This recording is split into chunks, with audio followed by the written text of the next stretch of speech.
Representative Murphy, sorry, who's subbing for us today. Thanks for being here. Eddie, are you there? I am. I've got a question for you. We have, it's unclear on bill introductions. Can we still introduce bills in the committee? This is maybe a better question for Charles, but I'm under the impression that Monday was the committee request deadline for this committee, but Charles would be a bit more authoritative than me on that topic. Okay, he previously requested the RS numbers and just wanted to enter them into the committee. So, Charles, can you opine to that? Chairman, it's my understanding that the request deadline for bills, as Eddie indicated, was on Monday, and unfortunately the committee did not meet on Monday.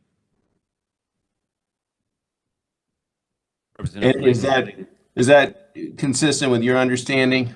That's kind of what I was understanding, but it seems to be a gray area. Go ahead.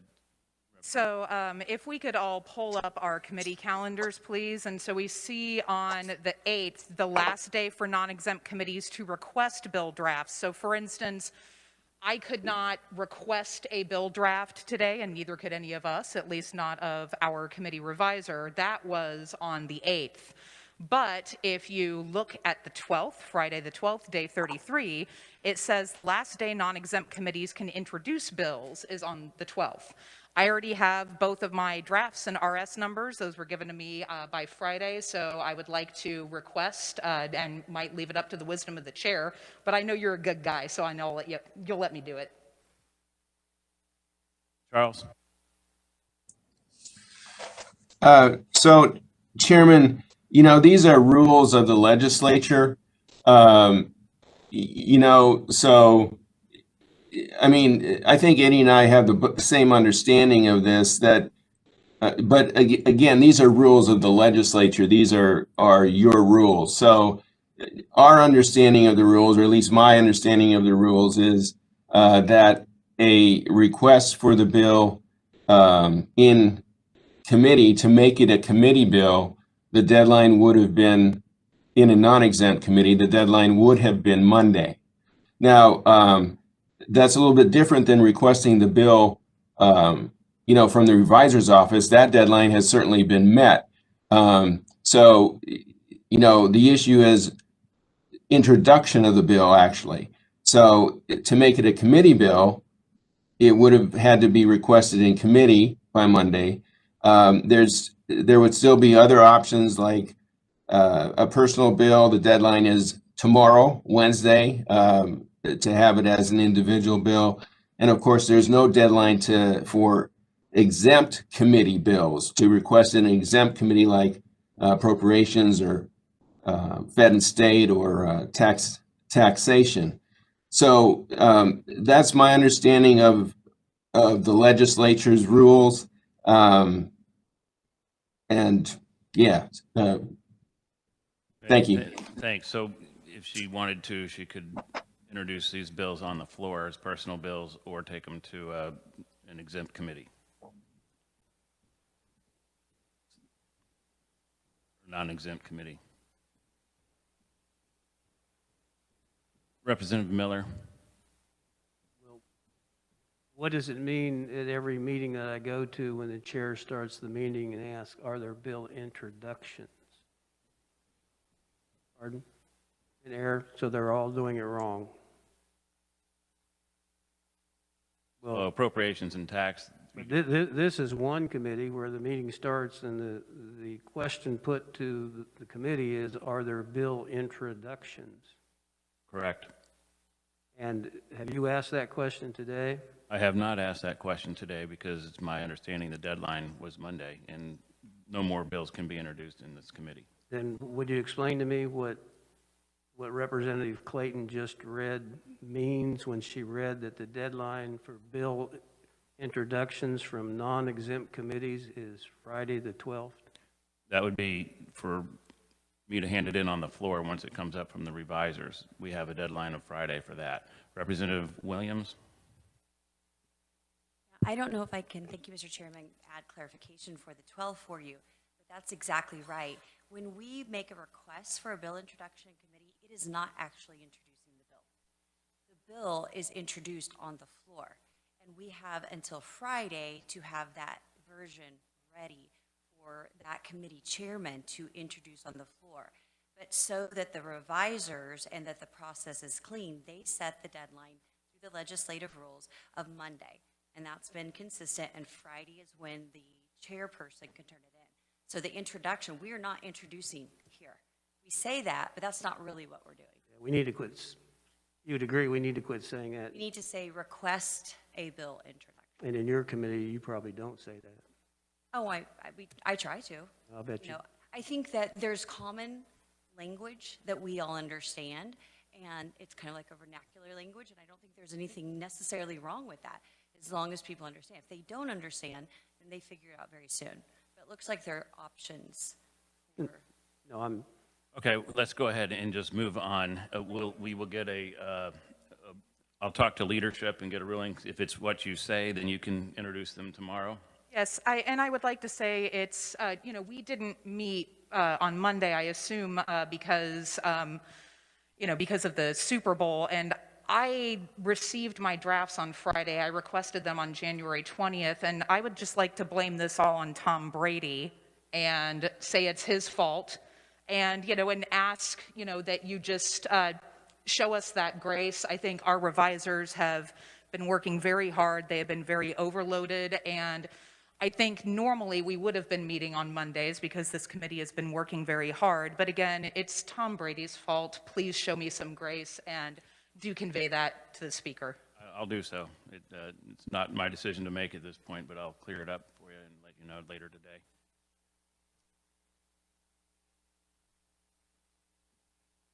All right. We're going to continue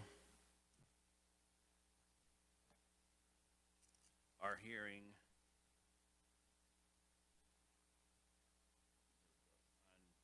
on HB 2196. We've already had our bill, we've already read the bill in and reviewed the bill on Thursday, and today we're starting with the proponents of the bill, and we'll start with Eric Stafford from the Kansas Chamber.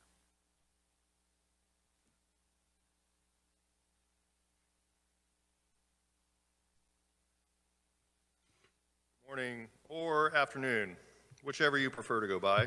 Mr. Chairman, members of the committee, good afternoon. Eric Stafford, Vice President of Government Affairs with the Kansas Chamber of Commerce, and we do appreciate the opportunity to testify in support of House Bill 2196. As you stated, Mr. Chairman, I think the committee did have a pretty thorough review of the bill and why each part is important. Last week, I'd like to reiterate the importance of these, starting with the Modernization Council. I think everybody knows with the issues surrounding the UI system today, largely those issues are driven from a significantly outdated IT system within the department. This new Modernization Council will oversee the implementation of that new IT system. The bill before you, House Bill 2196, prescribes various components that should be implemented to ensure the success of the state's unemployment insurance system, and establishes a deadline of December 31st, 2022 for that new system to be implemented. The Modernization Council, I was just asked from Mr. Walker with the Overland Park Chamber, would we support a sunset of that council?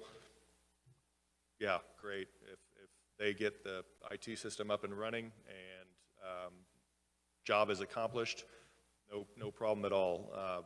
When we were drafting, working on the draft of this bill, that was something that was discussed, whether we should have a sunset in place or not.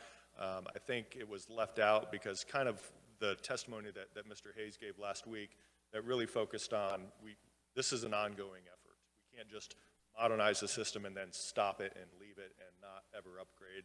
So I think that probably came into play a little bit. But if that council were to go away, great. If in 2 years or 3 years the legislature deems that that council is still important, then by all means renew it. I think a sunset would not give us any heartburn. You know, Natalie, Ms. Bright with Sherm might have a different viewpoint on that, that it might be important to keep that in place. Phil mentioned the duration of benefits provision of the bill, reflecting the federal definition of full employment, changing that lower threshold of benefits from 4.5% to 5%. So between 5% and 6% would be eligible for 20 weeks. Over 6 would be 26 weeks, and under 5 would be 16 weeks. Again, I think that change that was made back in 2013 has been a positive one for not only the trust fund, but also individuals seeking work. Again, reiterate what we've put in written testimony and said to this committee before. The purpose of the unemployment insurance system is not to replace their income, it's to partially supplement the loss of income when somebody loses their job. It's not going to fully replace their income. A lot of the problems that we were seeing back in 2013 when this was implemented was largely due to the employer community having a difficult time getting individuals back to work. It was more advantageous for them to remain on unemployment, which is a similar issue that we've been seeing throughout this pandemic with the additional federal benefits. The COVID claim immunity, I think Natalie's going to have some, and fraud immunity protections, holding employers harmless for that. I think Natalie will have some comments on suggested changes there. I think the intent is to hold employers financially harmless. The reserve ratio, Mr. Chairman, I know you've made some comments on this about, we say we're going to hold them harmless, but ultimately the formula still requires dollars to be paid back into the trust fund. And if the trust fund amount is $100 million, the formula is going to call for a significant boost to raise revenues on the employer community to bring that back. If there was $350 million worth of fraud, then the trust fund balance is $450 million. That makes a big difference on the impact that employers have to pay back. I think there's some concern in here as to the mechanism that that section would provide in terms of paying that amount back to the state. So Natalie will talk about that. But that's a big one. Again, the emails keep coming in from employers, from members of ours, from individuals who are not able to properly get benefits that they're entitled to. So this is a big issue. A colleague in our office just received her 4th letter from the department for benefits and a tax form. She just got a tax form. So even after filing multiple reports of fraud claims, she continues to get notices from Department of Labor today. So, and then ultimately the rate table adjustments. I know Phil went into some pretty heavy detail on that. He's a numbers guru. It's amazing everything he puts together. But really that's the key piece going forward, to ensure the parity in terms of the system. If you think about this like auto insurance, the cleaner driving record, the lower insurance premiums you will have. Unemployment insurance theoretically should operate the same way. There are multiple factors. There's recessionary factors, there's good actors and bad actors, and people who utilize the system more or have over time. But the upward mobility that we saw from the negative balance employers as they became positive balance employers, that was largely driven by the increase in the taxable wage base back in 2013. So the system structurally has worked in the way that we thought it would over the last 5 to 7 years through some of the policy changes that the legislature adopted. The severity of paying back the trust fund now, I don't know if Phil talked about the average high cost multiple, how that's calculated, but basically it's looking back at the recent recessionary periods and how much was drawn out of that trust fund. Well, now we have the Great Recession and the pandemic drawing on our record of our unemployment insurance trust fund. 2 major financial impacts to that trust fund that you're going to inflate the amount that our trust fund is going to have to theoretically raise, and we have to do so in a manner that if we're going to borrow interest-free from the feds, we have to pay that back in a timely manner. So in order to protect our future rates, federal unemployment tax rates. The rate table adjustment, that's the biggest key, I think, going forward, is ensuring the parity between employers who have not used the fund and employers who have, and ensuring that we don't have some employers that have a 800% increase, but some only have a 20% increase. I think that's the goal of those that are included in this bill. I think Phil and Jeff, as they were going through the projections and data, I think were very thorough in coming up with something that, again, is building on the structurally sound foundation that we have, because our unemployment insurance laws are pretty solid. I mean, they are. It's just that parity has been displayed as this new pandemic-induced recession kind of showed the flaws in the formula. So for the most part, it's a strong system. We need to fix the IT. We need to fix these rate tables and solvency tables, and then potentially adjust the claim immunity language for employers. So I'll let others get into some other specifics. Appreciate the opportunity to be here today, and thank you for listening to testimony on 2196. Any questions for Mr. Stafford? Representative Shu. Thank you, Mr. Chair. Eric, do you have any strong objections or opinions on the specific IT provisions within? I have concerns that we're writing in IT requirements in statute. I think there's a lot of issues with that. Yeah, I think that's a valid point, but I also think there are times when statute can be not prescriptive enough. And I think that the provisions that are put in place were taken from best practices from across the country. What other states have in place, the folks who are working on this language, they operate in multiple states, which I think that gives them the expertise to say, here's what Kentucky has, for example. They can look at those states to know what's working well within their system and put those in place. I think referencing what to look at if we're going to have this council and ensure that the department gets it right. I know I have some information back at our office. The legislature gave $25 or $30 million back in 2004 for IT modernization. Here we are. So I think it was kind of partially modernized, but the fact that employers have no way to check in real time the claims that are on our record, it's all done through paperwork on the employer side. I think that it's more viewed in terms of what's prescriptively in there, as we know that these are best practices, and this is what we would like to direct that council to review. Representative Shu. Thank you, Mr. Chair. I totally understand that. I guess my concern is that what are best practices now might not be what's best practice in 9 years, and if it's written in statute, then that creates a little bit of inflexibility to do that. So I wonder if there's kind of an in-between solution where we can give guidance to the council, certainly, and I don't have any particular issue with anything in here, but also, give them the flexibility that if best practices change, that they're able to do so without it being this shall in statute. Yeah, no, that's a fair point. I think a common phrase used by revisers in this state is including but not limited to. So if that's a change that the committee wants to adopt, I don't think there'd probably be any objection to something along those lines. And I think to the comments about whether this would sunset or not, I think that could potentially address the issue that as the legislature continues to evaluate this over a multi-year period, because I would suspect that the interest that has been around over the last couple weeks on this subject, there's probably going to want to be a follow-up sooner than 3 years from now from this committee on where the department is on modernization. Representative Johnson. Thank you, Mr. Chair, and thanks for the testimony. Just trying to get caught up. My apologies for being a little slow.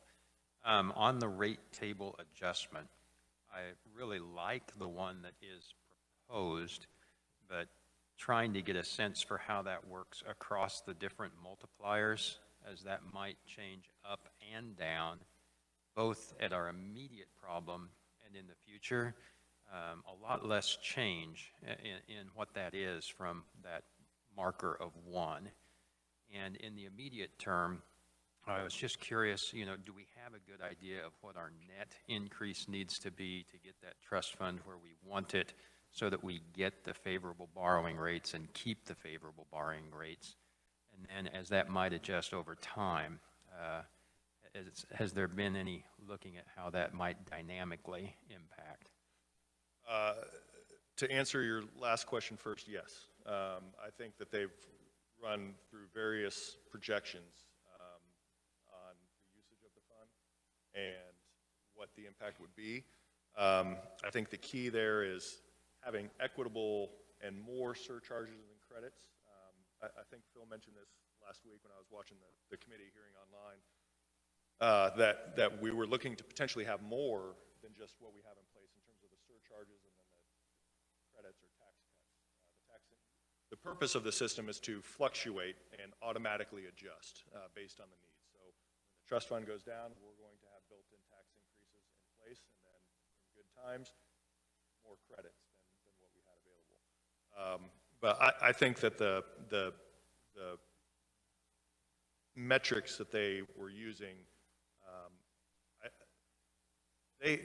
in the 10 years I've been in this position, their numbers haven't been wrong yet. And so, you know, in 2015, when we switched to this fixed system from the arrayed system, the Department of Labor had concerns that we weren't going to build enough money into the trust fund. And so they wouldn't let us be as aggressive as we wanted to be, but our projections were spot on. And so I think that again, coming back to knowing what other states do and how to properly build this and looking at multiple years of data, historical data, to build for the future. I mean, they're very actuarial in their approach. I can't get more specific than that. I probably would want to defer to Mr. Hayes or Mr. Oswald to get into those details, but we can get the committee more information on that. Representative Johnson. If I may, again, on the short term and what our net increase amount is that we need to potentially raise, either through this or through funding from some source. Without the spreadsheets in front of me, I'm not sure. I know our annual amounts over the last few years were, you know, roughly 250, 200, but that was under, we had 1 year under a credit phase and then neutral phase. So I would suspect we're probably going to be 300 to 350, but again, I know we have the spreadsheets, I don't have them in front of me to get those numbers. Natalie might, yeah, we'll get that for you. So Eric,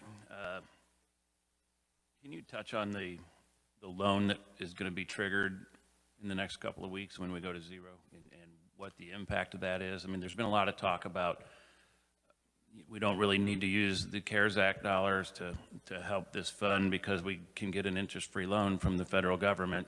But I think there's more to it, and I think you do a better job of explaining it than I do. Well, and we'll be like those Russian dolls that you have the bigger version, the smaller one inside of the bigger one, you know. Then I'll go to the next level and we'll let Phil be the more knowledgeable person. I'll do my best, Mr. Chairman. We do have the option for interest-free loans. If we were going to be in a borrowing state pre-January 1, 2021, we would have had to pay that back this year. I believe it was November would be our deadline. So when Phil started seeing the trends back in September, October, and getting worried, can we make it to the end of the year? The key was to get to January 1 without having to borrow. So we wouldn't have to pay it back in 2021. The fact that we made it and we're here, we can pay it back next year. But I believe it's early next year. And if we don't pay it back, then that's when you start collecting or paying interest on the loan amount. When you start paying interest, just like we have the surcharges and credits, we operate with a FUTA credit, a federal tax credit that reduces your contribution rate to the unemployment insurance system. When you hit that the interest state of borrowing, you have a FUTA increase. You lose that tax credit, and you have a tax increase, which a federal tax increase is much higher than the state tax increase. So again, Phil can give you those specific numbers, but it is a significant increase for the employer community that would be on top of what we're going to already be facing as we know that tax increases are coming at the state level. These tables in this bill will allow for that because we do have to build back the trust fund. But it's, again, when you go, from 25,000 to 125,000 in a year, and then compound that the following year with more tax increases, we're talking potentially laying people off. We won't be in a growing state because we have to absorb that money somewhere.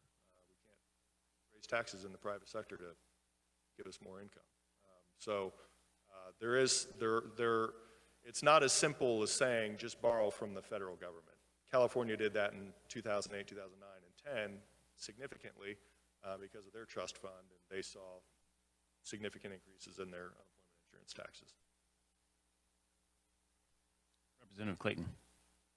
Thank you, Mr. Chair. Thank you for being here, Mr. Stafford. I have a question that's a little bit more of a broader look at things. Can we talk a little bit about the unemployment rates in Johnson County and Sedgwick County versus what the rate is statewide? How is that overall picture looking? I think that would be very helpful to the committee to hear. Statewide, I looked the other day and it was 3.8%, I believe, last week is our effective unemployment rate for the state. I'll look that up while we're talking. And unemployment data, let me look this up while we talk. Historically, your western Kansas counties pre-COVID, there were some counties that were 2.4, 2.8%. Johnson County at the time typically be a little higher, but I would guess it was probably around 4, maybe a little under. Overall, everything was good, but recessionary periods, yeah, there's times that Johnson County might be at 6%, but Southeast Kansas for a long time was way higher. Southeast Kansas was probably the slowest portion of the state, if I remember right, in terms of its recovery, that had longer term higher unemployment rates, if that makes sense. So there are some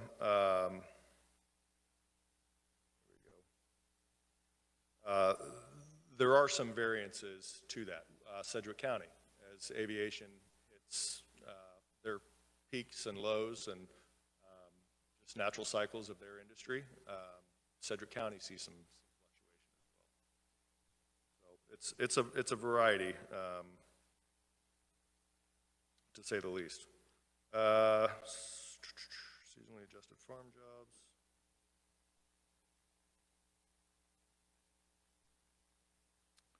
Yep. Unemployment rate in December was 3.8%.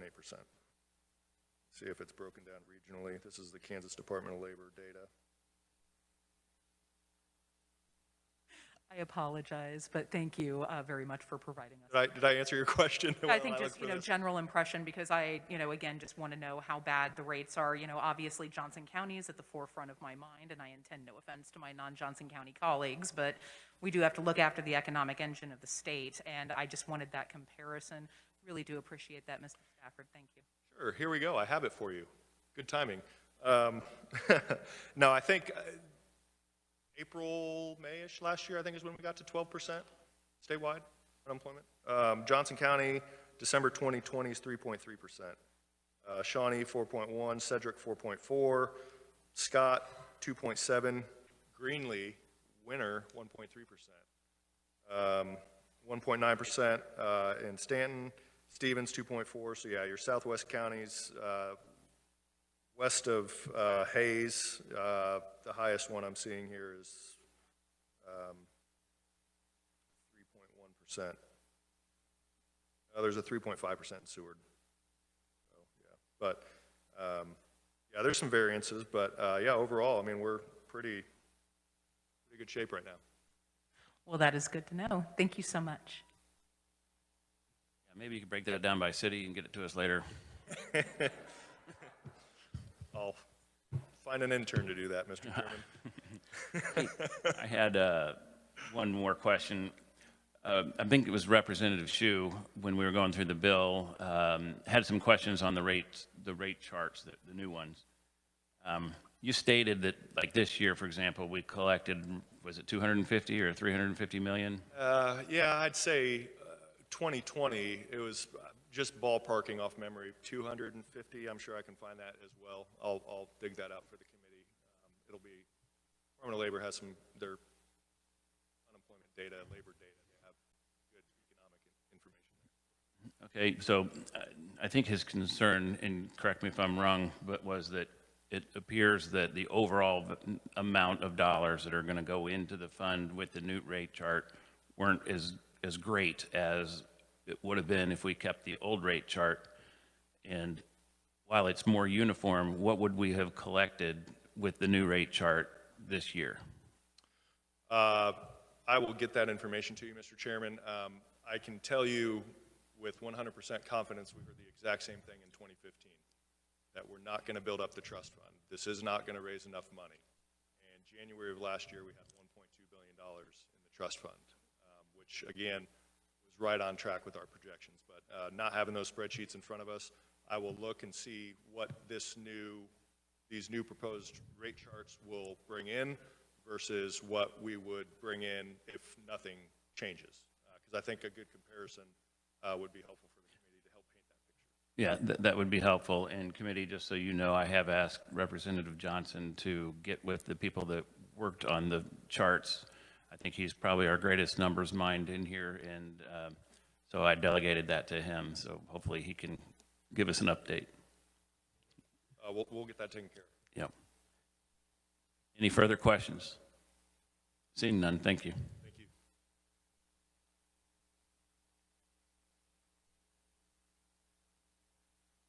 Looks like Kevin Walker, you're up. Overland Park Chamber.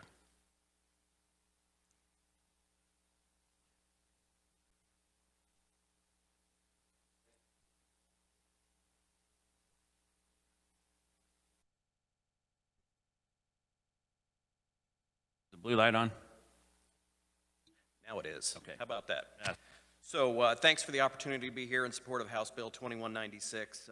2020 was a pretty ugly year all the way around, and I think we're all glad that it's over. The economic impact of what happened last year and continuing into this year is going to haunt us for a very long time. The economy, the challenges to our workforce, and in particular, in this case, the challenges to our unemployment trust fund. We're going to need a long time to recover from that. Over the past couple of weeks, you all have heard a tremendous amount of testimony from the Department of Labor and other stakeholders about the challenges that we've had with our system.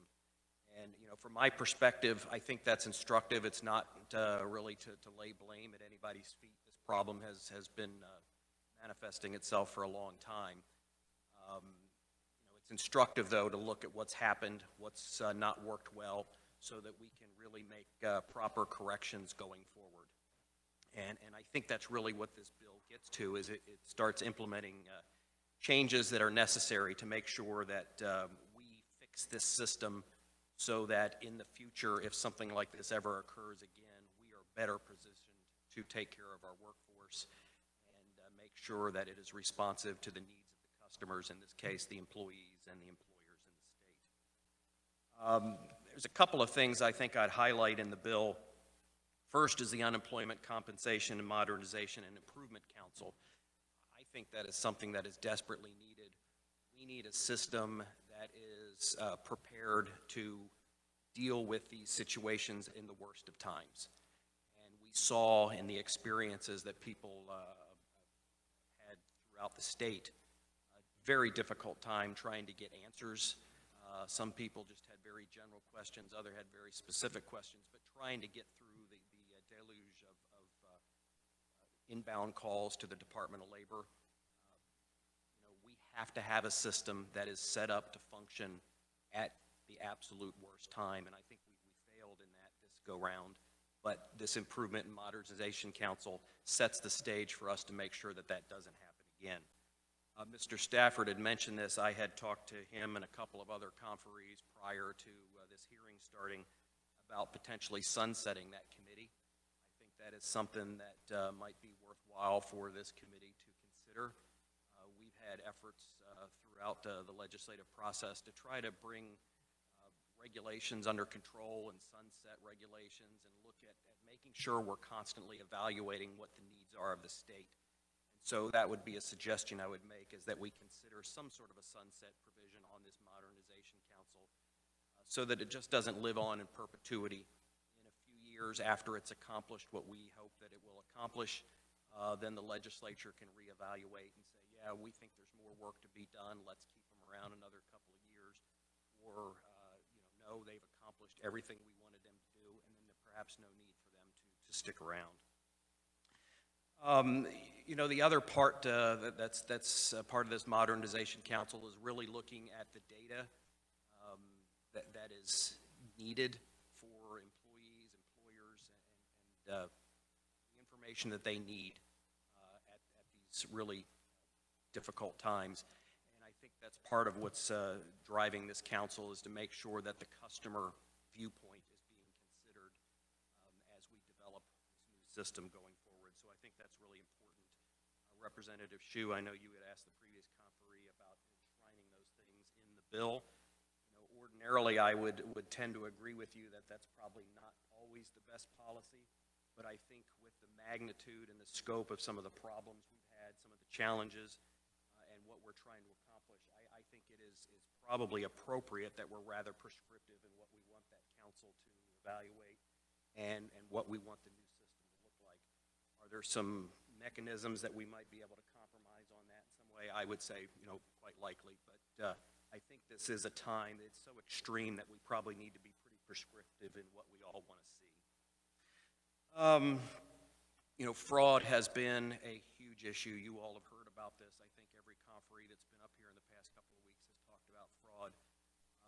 Just in my office of 11 people, we've had 3 that we know for a fact have been victims of fraud, and there's a couple more cases where it looks highly likely it's been fraud. So we're approaching 50% just in our office, and I think that's playing out all across the state. And there's some mechanisms in this bill to address fraud, and I think that's critically important that be in there. Finally, the last thing I'll bring up, well, second to last thing I'll bring up, is the trust fund. We, the business community, recognizes we have a responsibility to replenish this fund. We know that's going to happen. We know it's going to come at a cost to us and to our bottom line. But I think it's important that this bill look at the rate tables and make sure that replenishing of the fund is done in as equitable a manner as humanly possible.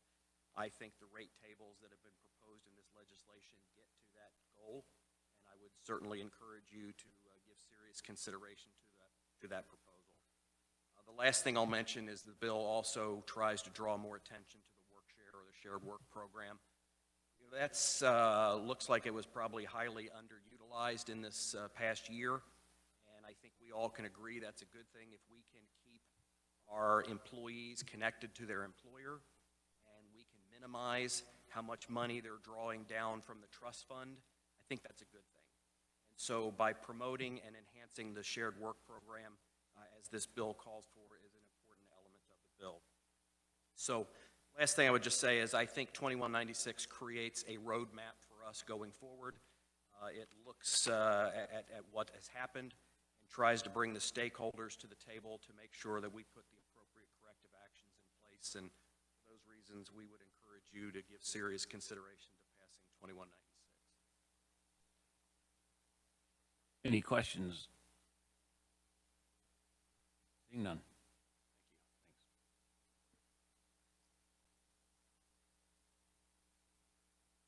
Dan Murray, NFIB. You're up.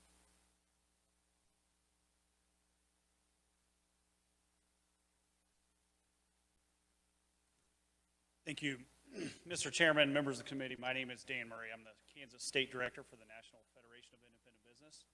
NFIB is the voice of small business. We represent over 4,000 small business owners of all types across all 4 corners of Kansas. So pleased to be here in strong support of this bill. In the interest of time, you have my written testimony, and I'll rely upon that. But I did receive an email from a member, Mr. Chairman, if I could read from this. Kathy Peterson with Heartland Seating in Shawnee, Kansas, wrote, this is to kind of give you the impact that this situation has had on small business owners. This is reflective of all of the input and feedback that I've had from our members across the state. It takes a special breed to be an entrepreneur or run a small business. This past year, I have seen more of my friends and peers struggle like never before. Startups, small shops, and multi-generation companies that were financially sound, community-based, and contributing businesses have been decimated and demoralized by the events of the past year. Unemployment insurance cannot be the next side effect of 2020. The small businesses that survived this past year are running out of resources and, if nothing else, the ability to cope with this frustrating and hurtful situation for small businesses. We need the reforms and the protections that are provided in this bill, and again, would urge the committee's favorable passage of this out of committee. And with that, Mr. Chair, I would stand for questions. Any questions for Mr. Murray? Representative Probst? Thank you, Mr. Chair. Thank you, Dan, for coming today. You reference in your testimony, and this is a section of the bill I've been looking at, it looks like we're raising the floor on full employment and changing from previous statute eligibility for unemployment. Can you talk about that a little bit? Sure, just briefly. I think the intent behind it, and certainly Mr. Stafford and some of the other stakeholders can maybe speak more specifically to it.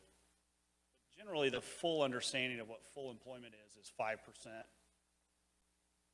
we had in, I think, 2013, changed the legislation or the statute to reflect tiered approach to the amount of benefit weeks that a claimant can receive.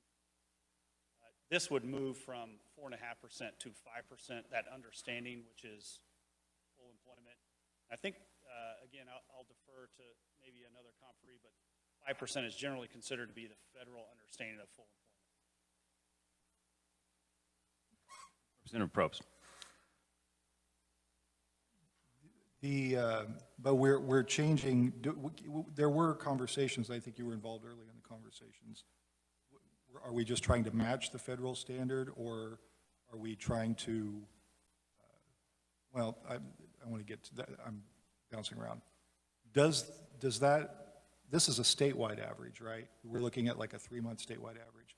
Does it take into account any localized changes in employment, say the aviation sector that last year we were dealing with because they had a very localized issue? Or are we going to need to come back and draw new legislation up to address localized issues in unemployment? It's a conversation that certainly was had when we initially passed the current framework in terms of benefit weeks tied to the unemployment rate. And the determination by the legislature at that time, certainly our recommendation was that it was kind of infeasible, difficult for the department to administer regional approaches to what the unemployment level is, so that a statewide approach is really the only technically feasible approach to take. Thank you. Representative Hsu. Thank you, Mr. Chair. Building on that line of questioning, can you outline, or somebody outline, a practical effect of raising it to 5%? You know, what does that do for your clients, or what does it do for Kansas to raise it? I think, as Mr. Stafford mentioned before, the statewide unemployment average has been well below 4.5% for a great number of weeks here in Kansas over the past several years. I don't have the tables in front of me, and for fear of sounding stupid, I'll defer to somebody else without commenting further on that, but certainly would welcome the impact on the actual impact, financial impact to the fund and to employers. I don't have those numbers in front of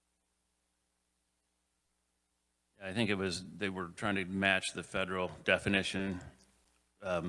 Also, they would like to try to get people back into the workforce sooner rather than later, and it kind of lights a fire under people when they see that last payment coming and they tend to have a sense of urgency to take a job. I think that's the intent. Mr. Chairman, to build on that, one of the problems that a lot of our small business owners, particularly in the restaurant and hospitality sector, have seen, based upon the additional federal benefits that have been provided, and certainly welcomed during the pandemic. One of the problems with that, however, was this additional, in the early stages, $600, left folks with the potential to earn more staying at home, whether for concerns about COVID or because they were actually making more money, taking and drawing unemployment, than coming back to the workforce. In our last jobs survey with NFIB here in this past month, workforce needs are still the #1 concern of small business owners. And we think that a lot of potential workforce was sidelined by these additional benefits that were provided. To that end, encouraging the workforce to get back to full employment by limiting the number of weeks. Our members have told us that if we're below a certain amount of unemployment, there are jobs to be had. If we're at full employment, then we ought not be providing these benefits. And so I think reflecting the federal standard is the intent of that increase or decrease, however you want to phrase it. Dan, can you tell us, workforce, you mentioned workforce needs. What percentage of your businesses are looking to hire somebody right now? And I can get to the committee our most recent job survey. We conduct a monthly problem survey for our members. And this last month, just generally speaking, 51% of small business owners indicated that finding qualified workforce was their #1 concern. That is an issue that they're facing. And that's sector specific too. You can get down to the construction area and that number is even higher as a percentage. So certainly workforce needs, qualified workforce needs is an issue that persisted throughout the pandemic, frankly. We had some difficult times and we continue to have those, but finding and retaining qualified workforce continues to be the #1 problem we're seeing among small businesses. You had testified previously over the interim for the Economic Recovery Committee, and at that time you were saying that your membership was dwindling, you were losing members because they were going out of business. Can you share with us how many businesses that the NFIB has lost this year? Mr. Chairman, thanks for that question. I don't have the membership numbers in front of me. We did see a dip in membership, I think, as small business owners deal with collapsing revenues and determine how they want to spend their funds. It's to keep their employees on, to continue to pay for their rent, utilities, the benefits they provide their employees. And so memberships and organizations become maybe that first thing they consider dropping. But that said, we've seen an increase or stability in our membership because I think the advocacy that we provide here is more important than ever. Small business owners are looking for help in DC and in Topeka, and certainly the UI issue is first among those. The fraudulent claims, the drawdown of the fund that will likely lead to increase in UI taxes is a boring subject matter. I'm glad to see that we've had some cameras here in the building to look at this because it's something that we don't talk about a lot, that is mundane, that small business owners probably don't share with you at a cocktail party or at a Super Bowl party, but it hits their wallet and it impacts their ability to do business and stay open during the pandemic. Any further questions? Seeing none. Thank you, sir. Thank you, Mr. Chair. Jason Watkins, you're up. Wichita Regional Chamber of Commerce. Yes, thank you, Mr. Chairman. Jason Watkins appearing for the Wichita Regional Chamber of Commerce. I am not a UI expert, so I'll start my testimony by saying I'd prefer to not stand for questions at the appropriate time.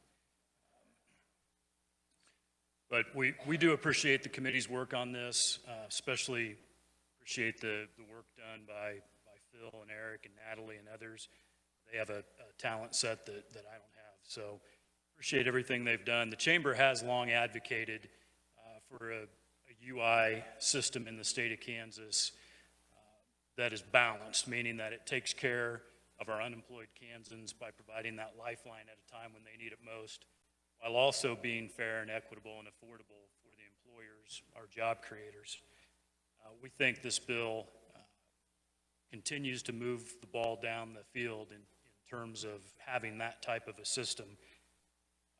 We've heard the horror stories of fraud. We've heard the horror stories of our unemployed workers in South Central Kansas that have struggled to get help. I tell the story. My wife is a realtor, and a really good one, by the way. But she's a single member LLC, no employees. She apparently wasn't very impressed with herself because she got a notice that she had let herself go from the Department of Labor. And while that's funny, that's troubling when that shows up at your house. What in the world's going on? How do I deal with this? How do I take care of this? So appreciate the efforts in this bill to try to address the technological issues as well. I do want to touch on one thing, and I was before your committee getting close to this time last year when we asked you to make some changes to the current system based on some situations with the aviation sector in the Wichita, South Central Kansas area. So what I want to touch on quickly is the importance of the work share program, and a lot's been said about that, that it helps reduce the amount that comes out of the fund because they still are associated with their employer. They're still drawing some income. There's another key aspect to that. These advanced manufacturing jobs in South Central Kansas and indeed throughout the rest of the state, these folks are highly trained. You know, we talk about manufacturing jobs, and I think we think of the old dirty factories, and that's not what today's manufacturing is. These are clean, state-of-the-art, highly technical operations, and the people that work in them are highly trained and educated. These folks have a minimum of several months of training and education to many years of training and education. And so when we hit a cyclical downturn in our economy, sometimes that is just related to one sector, say aviation, which makes it predominantly a South Central Kansas issue.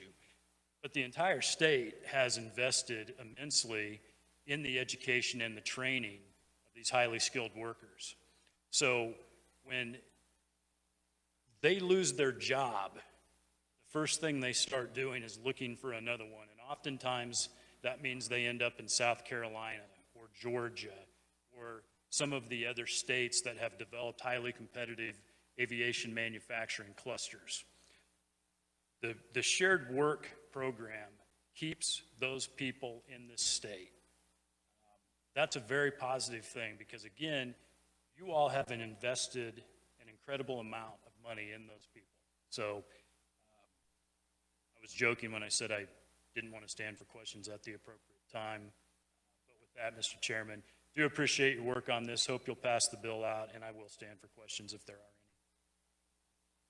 any. Jason, the economy is on its way back. People are starting to fly. The 737 MAX is now once again flying. Can you speak to, but our problems with labor force are not over, and you touched on this at an interim committee meeting that we had. And so I'd like you to share with the committee kind of what your outlook is on that industry and when we'll be able to get them back to work. Yeah, absolutely. And I think Spirit Aviation is a great example of what a lot of aviation and even non-aviation manufacturers are experiencing. You know, Spirit did have to lay off several thousand employees, first because of the 737 MAX issue with Boeing, and then, of course, the COVID-19 pandemic. They are bringing a lot of those workers back. The 737 MAX has been recertified to fly by different governments around the world. So that's a positive. Yet there remains the concern that over half the workforce at Spirit, Sam Sackett with Spirit will tell you this, that more than half the workforce, and I may get that number wrong, wrong just a little bit, but it's an incredible percentage of their workforce that is eligible to retire within the next 5 to 6 years. Now, as I stated earlier in my testimony, I think some people think about manufacturing and factory jobs that, you just put on a pair of jeans and a t-shirt, you walk in and they hire you and you go to work. That's not what this is. These folks are highly trained, meaning that training takes time. So we're going to need to continue to, one, focus on keeping those folks here in the state, but also, Mr. Chairman, focus on how we train and educate and recruit that next level of talent that our advanced manufacturers are going to need.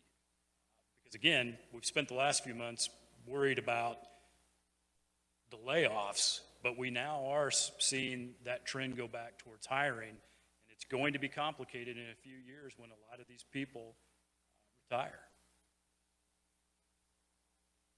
Okay, and then there's, I think you had said currently there's a backlog of 3 or 4 months or longer of fuselages that are on the ground in Wichita that still need to be shipped out, and so the demand for bringing back the workers is towards the end of the year before they'll get them back on.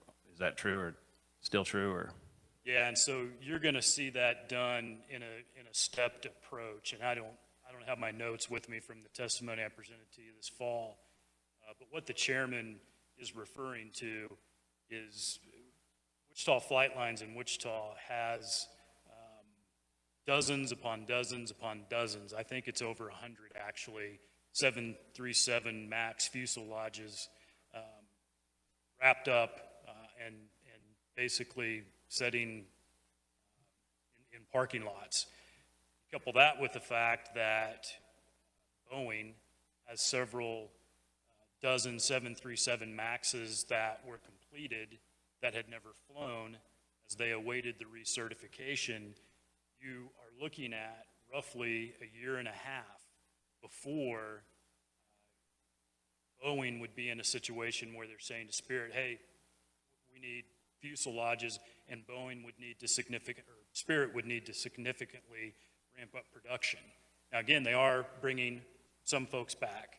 Production is ramping up, but I do appreciate the question, because just because the 737 MAX has been recertified doesn't mean that Spirit goes back to full employment and are back to producing the number of fuselages that they were producing in, can't remember what month they got grounded, maybe October. The number of fuselages they were producing in August of 2019. And the current provisions for the work share program are adequate to get through that amount of time, the ones that are in this bill?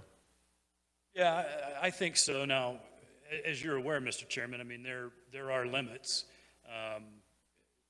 We had another aviation manufacturer in Wichita that this was very important to them because they had used the work share program, but because they had become a negative balanced employer during that last round, it appeared they were not going to be able to offer the work share program. Now, there were some executive decisions made through state government that alleviated that concern, but prospectively, you're still going to have limits on this. A certain company or a certain number of companies would not be able to abuse this at the peril of other positive balanced employers. But this does set up a framework for this to be made available to more companies and employees that may be going through hopefully what is a short-term cyclical downturn. Any further questions? Seeing none. Thanks. Yep, thank you, Mr. Chairman. Our last in-person conferee is Natalie Bright. Sherm.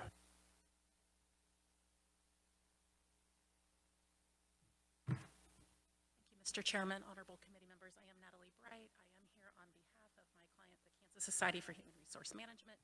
You have met many of them over the last few weeks. They've been here to testify in front of you. They've also shared written letters that have been attached to my testimony today. As all of you have been on the front lines being the triage for this issue, so have they. And they have been from day one when the pandemic hit. They have been the front door for those workers who have been laid off at no fault of their own and sought to seek benefits. Some of it went smoothly, some of it did not, as you know. We don't need to talk about how old the system is. We all know it's old. We know we need to get it fixed. So I am pleased to be here today to look forward and for a path forward. And I believe that's what you will find in House Bill 2196. It's a path forward for us to get back on our feet, to get individuals who still do not have unemployment benefits paid, to secure our system so that we don't lose money to fraudsters who take advantage of us. And so we can build a strong system and protect that safety net for what that unemployment insurance system is. We spent a lot of time in 2008 on this issue, and I thought then that was probably the biggest issue I'd ever see in unemployment. And this is by far twice as big as that and twice as expensive as what it's going to cost. Back then, I remember Goodwill Industries was a new client of mine, and I remember getting the phone call saying her bill was $75,000. She was going to have to lay off 2 people just to pay her unemployment bill. If we don't do something to address this and the cost that employers will pay, we're going to be in that same situation. So we may have survived this pandemic, and we actually, I think, look pretty good as a state. We've got people starting to go back to work. Our unemployment rates are much better than they were in April. But if you don't address this, that's what's going to happen in the next couple of years. Again, contributing employers won't see their rates go up until 2021 in November when they would get their statements for 2022. So for many employers, even though you've heard from a lot, some of it that's not even on their radar screen. People who don't lay people off are going to see significant rate increases. And so the proposal we have before you is the business community's best effort. We met through this pandemic time knowing that we were going to have to do something. We have been partnering with KDOL throughout this, trying to address the fraud, trying to address the inefficiencies. We want to partner as we go forward with you. And so today, you've heard about the provisions of the bill. Last week, you had a very comprehensive review. I want to highlight just a few that I think are incredibly important. They're in my testimony. I've tried to put the pages so you can find the language. Modernization is key. The Oversight Committee is very important. I don't think there's anything wrong with sticking a sunset on there because I think it's always good to go back and revisit legislation and make sure that it's important and you still need it. So having a sunset on that committee would be fine.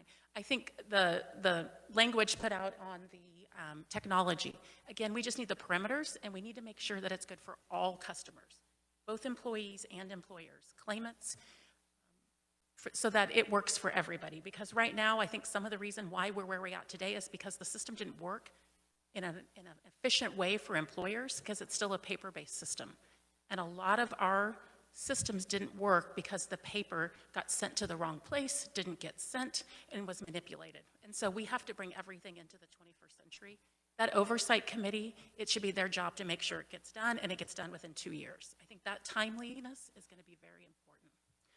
I also think that we need to look at the transparency. Being able to get that information and that data is critically important, not just for you, but for these business owners. So they know what to plan for, what to predict. They can get that data and have that feedback for them. I also think we need to realign with the Federal Reserve numbers. When we picked that number back in 2008, maybe it's 2013, I can't remember when we put that rate in, there was no logic behind it to actually, it was negotiated at, I think, 4.5%. If you move it to 5%, that puts us in line with the Federal Reserve and what they consider to be full employment. So that's why that's in there. The employment relief, that's a definite key piece that we're all talking about. And it looks different for what kind of employer you are. And so as we move forward, I think we need to realize there are different employers who pay into the system in different ways. We want to address the solvency charge for those contributing employers. That's going to be key. If we do nothing right now, your employers, we will see about a $600 million tax increase in 1 year for the first year to start paying back the fund. If we do 2196, we temper that, and it could be anywhere between $250 to $300 million based on the formulas that we're looking at in this bill. We need to get some immediate feedback on the accounts. Employers need to be able to see on a monthly basis, or at least quarterly, what's being charged to their account.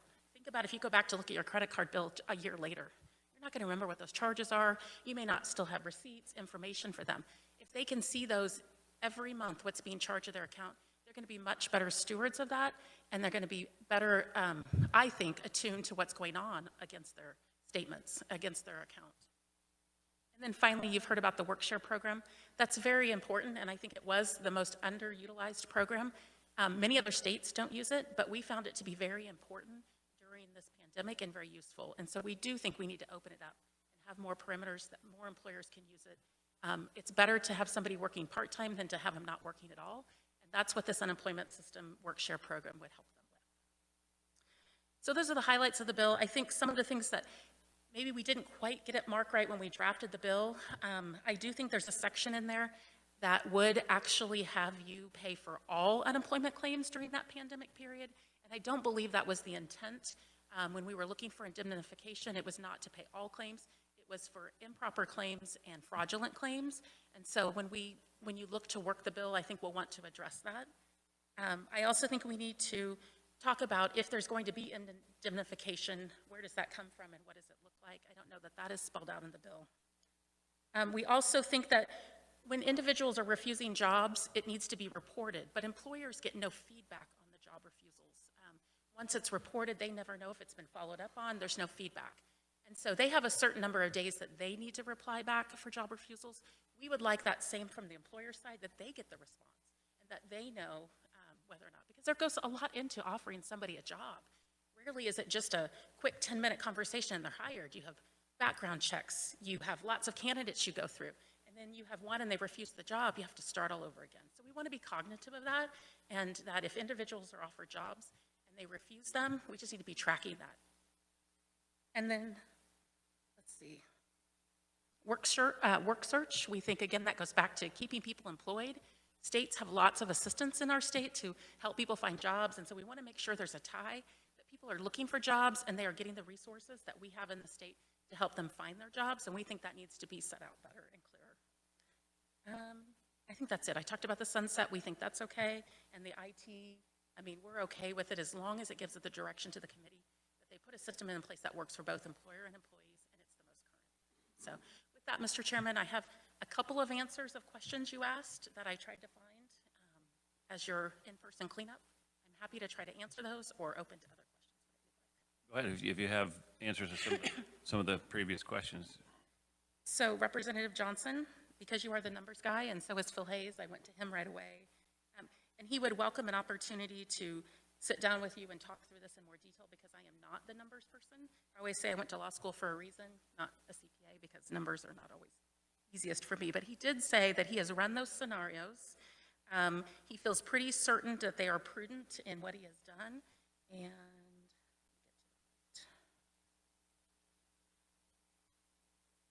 thinks that we would take in this, 275 to 267 million annually if how the bill is currently drafted with those rates that he's put. And he has different tables, but he said that's about the average, 275 to 267.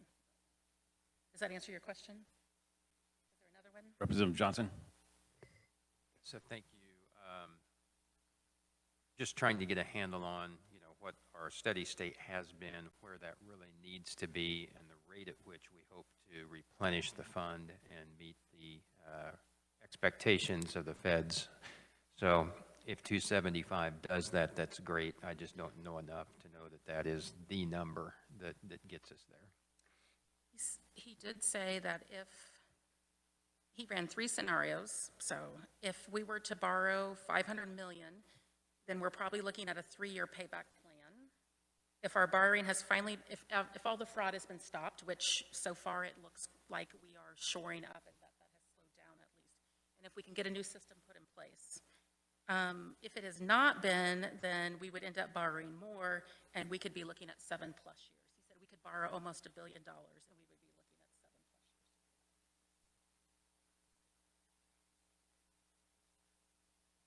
years. Representative Johnson, so I think that the rate tables, bringing in $270-some million, which is more than we brought in this year, coupled with reloading the trust fund for the fraudulent claims and the missed payments, we should be in good shape, but I'll leave that up to you to tell us that.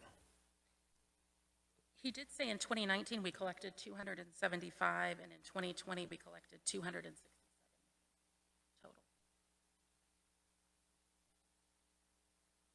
And then Representative Probst, on the regional, the reason why we didn't do that under the prior reforms was because at KDOL, it just was not going to be possible based on the system and the way, but if we modernize, it may be possible to do some regional.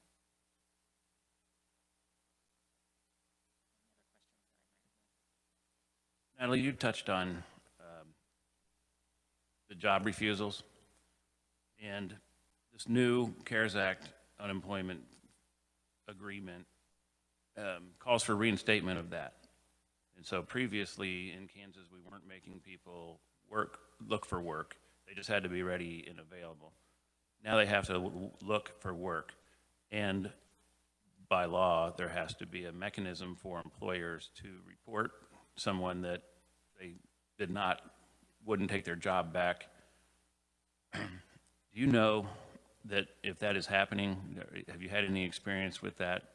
I'd like to know when you report somebody or report someone that didn't accept a job or didn't take their job back, the state is supposed to send them a notification that with a questionnaire to call in and figure out what happened. Do you know if that's happening at all? At this point, we have heard from employers that they have offered jobs and they have been refused for various reasons. We have had employers that have been reporting it that have not received the response back. There have been also very little determination letters that have come out. I think they've picked up a little bit in the last couple months, but that was a real frustration that they were reporting the fraud or reporting that it was an improper claim and they weren't getting any response back. And I mean, I think that part of that was because we were so inundated with the claims and there was so much, but that is something we need to get caught up. And yes, that provision was put in the CARES Act that, you know, for protection of people. And honestly, there were workers who had people laid off and they didn't want them to go anywhere. They just had to get through this initial pandemic and then bring them back to work. And so most of those people did go back to work, but there is still people out there who are not wanting to accept the jobs back that they've offered to them, or new people that they're looking to hire that are refusing the job and not looking. And so having that reporting mechanism and then having the response back to us, I think would be critical. It would help us look at our system. It would help provide better resources to the employees looking for jobs. And so in the new system, I think that's a key we need to look forward to. Representative Burrows has had some issues with, I guess, some employers offering back positions for much less money and lower benefits. Are you seeing that happen quite a bit, or have you looked into it at all? We have not heard that. I wouldn't doubt that potentially there are bad apples, like there are anywhere that could be using that. Could also be economic circumstances for that employer where they took such a hit during the pandemic that what they were able to offer prior to the pandemic, they've not been able to offer when they were working to bring them back. Any questions? Seeing none, thank you. Thanks, Mr. Chairman.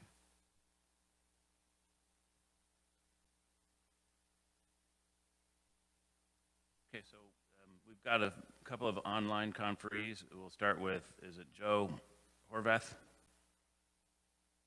Opportunity Mr. Chairman. Project. Okay.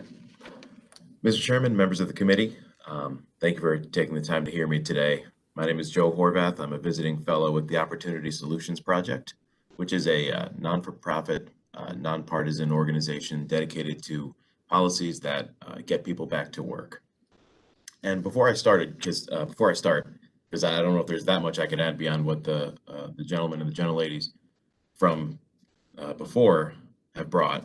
So I'll try to keep it brief, and you also have my written remarks. But I wanted to preface it with saying that for the past 15 months or so, I've basically done nearly nothing else but hop on planes and hop on phone calls to talk with legislators, business interests, and unemployment agency directors across this country to talk about their unemployment systems pre and post COVID.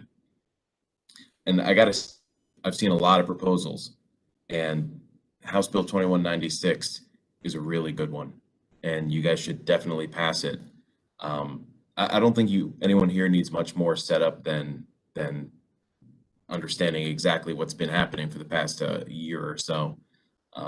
the pandemic outbreak, the hit that's taken on our unemployment system, the increase, the job losses. I don't think this is going to be news to anyone. In Kansas in particular, the recent having to pause for potential fraud in claims, but even taking a 3-year look back at the improper payment rate in the state being over 14%, these are issues that were in need of correction for a little while. But the good news is that there's something in front of you that is going to basically do that. And I want to paint a picture that's a little bit different, a tale of two different bills. So in response to the COVID pandemic, you guys might remember up on Capitol Hill, it's been referenced a few times. Congress passed the CARES Act. And the process for that was, it was about 3 days from when they drafted it, debated it, and passed it. This bill that you have is a very different animal, and it's a much better idea because it's been getting worked on, as far as I know, for 3 months. So it's not this sort of aim in the dark, short-sighted solution that may or may not work that we saw from our federal legislators. It's much more well-tailored, it's comprehensive, it's smart. A lot of it is federally recommended from USDOL. Now, there's been a lot of time spent at this hearing talking about the benefit duration, the tax rates, and one thing that I'm glad was brought up was individuals refusing to return to work when offered jobs. But I wanted to spend a little bit of time on one of the elements that we haven't talked much on, which is the USDOL recommended cross-checks that are being codified in this. We all know fraud's exploded all over the country. We know it's a problem in Kansas. Although one thing you guys have done much better than another state, California allowed an amateur rapper to steal 1.2 million from their trust fund and make a music video about it. So you guys haven't done that, so that's good news. But what the bill does is codify USDOL recommended cross-checks for pre-existing databases to screen out individuals who are ineligible before they make their claims. I think it's common sense policy. I think it's good policy, and I think it's going to work. That's kind of the most important part, is that it works. And I think another important thing that you incorporate in this bill is the annual report back to the legislature. I think that, in concert with the council, is going to be a great process to reduce the improper overpayment rate that Kansas has been suffering from for a few years now. Help get your system back on track. Now, sorry. One last thing I wanted to bring up. It's important that that this bill represents bringing together stakeholders from all over the policy space. So we've talked to legislators, as testimony is reflected, KDOL has been part of the process. Multiple chambers have testified. This is exactly the kind of process you want to do, right? And I can tell you that some mistake that other states are falling into that you're avoiding. I won't name the states because it's not really about name and shame, but some people are trying to go it alone. Some certain individuals are taking bad actions, resigning, and then sort of getting out of Dodge.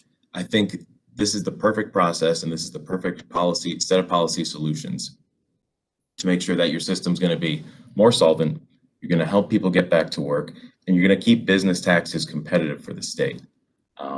So you have my written testimony. I tried to keep it brief and just talk about a couple things that hadn't been addressed, and happy to answer any questions. Committee? Online? Seeing none. Thank you very much.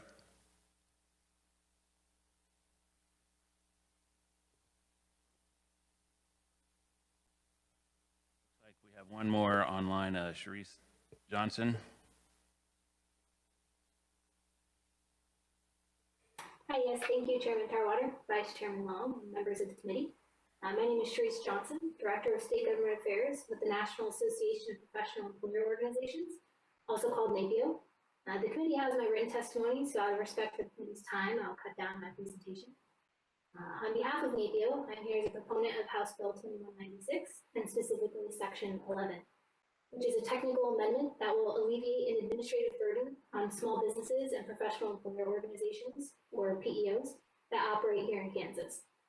This administrative fix is an item we've been working with the legislature on for the past 2 years. There are no opponents of the changes in this section. In fact, the language passed the Senate floor and passed out of the House Commerce Committee last year. However, unfortunately, due to COVID-19, it was delayed in process. To provide some background, PEOs provide comprehensive HR solutions to small and mid-sized businesses, which allows their clients to focus on their core competencies to maintain and grow their businesses. PEOs administer employee benefits and workers' compensation, prepare payroll, remit employment taxes, and assist with state and federal compliance. PEOs provide important and valuable services to small businesses, including the submission of quarterly contributions and wage reports on behalf of their clients for unemployment insurance purposes. Currently, the statute referenced in this bill section does not allow for board directors or shareholders to be considered leased employees, and thus requires the filing of 2 separate UI reports for the same company. The technical amendment in this section would remove the prohibition and allow the PEO to submit a single report on behalf of each client. Thank you for your consideration and for the opportunity to testify, and I hope that you will favorably move this bill in section moving forward. Thank you. Yes, committee. Those of you that were on Commerce last year, we did hear a bill that would have alleviated these issues. We passed it, and it never really got anywhere because of the COVID thing. So that is addressed in this bill, and I think that's what she was speaking to. Any questions? Seeing none. Representative Camp. Sorry, Mr. Chairman. Maybe not for this proponent, but just more in general, may I ask a question of any of the proponents? That's fine. That's fine. So it kind of got sparked by, I believe it was Eric Stafford's testimony, just some of the numbers, and just wanted to double check it, looking at information we've received over the last few weeks, and then trying to do the math on it. So we have 1.4 million workers in Kansas. At 3.8% unemployment, that's 53,000 people. We have a continued claims at kind of over 100,000 right now. Average payout, state of Kansas, I think is liable for is about $360 per week. And the difference between the unemployment numbers and our continuing claims is about 50,000 people. So if those 50,000 people are, let's just say, fraud claims that we're paying out, that's about $18 million a week. It's getting close to $1 billion a year. Last week we heard the Department of Labor, they were putting effort into stopping the 1099s that appeared to be ID theft from going out. Just, if I'm understanding the unemployment numbers, the continuing claim numbers correctly, the bill's great, but what's the effort right now to look at the claims, the continuing claims that we're paying out, and analyzing them for fraud? I think it was said that employers are getting these unemployment notices and they're sending in fraud claims but never hearing back. And then these same employees that never were unemployed are getting 1099s. Is there any interest in analyzing the current ongoing claims that we're paying out for fraud?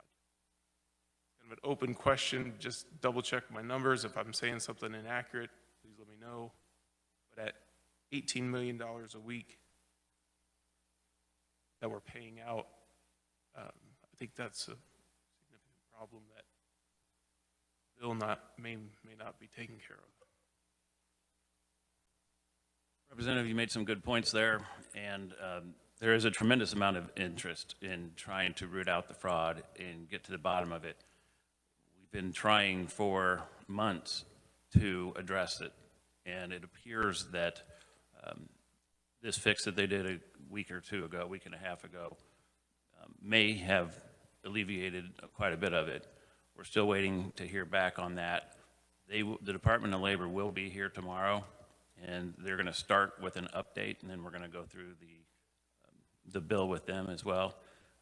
But those are some good questions. They're questions we've asked all along. The numbers, it's voodoo accounting of some sort.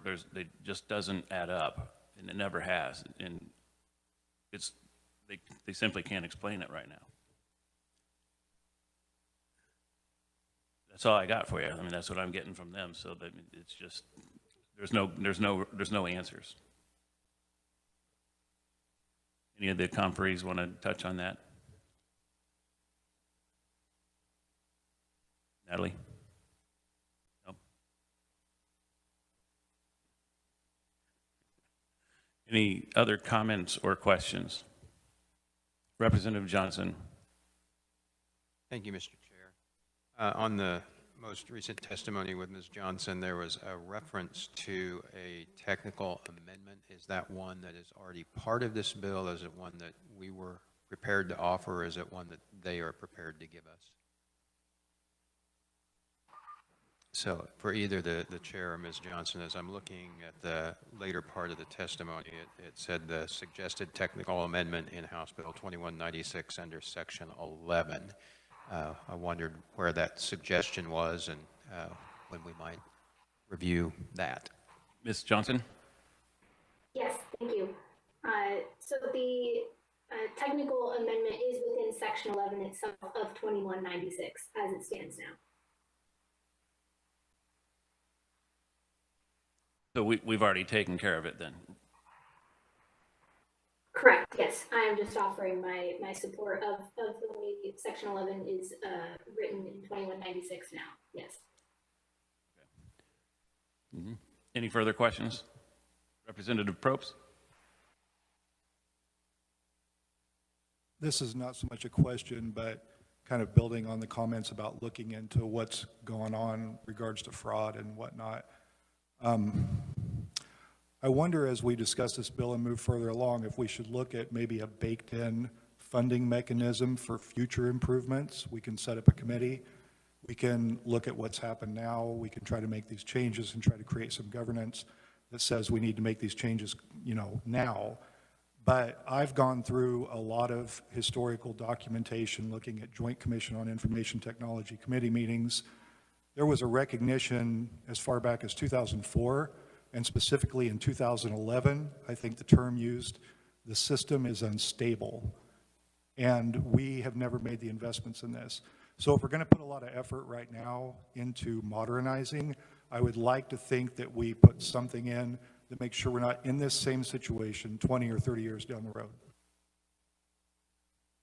Yes, Representative, I think that's the intent of what we're doing here, especially with the council, and they can come up with something like that.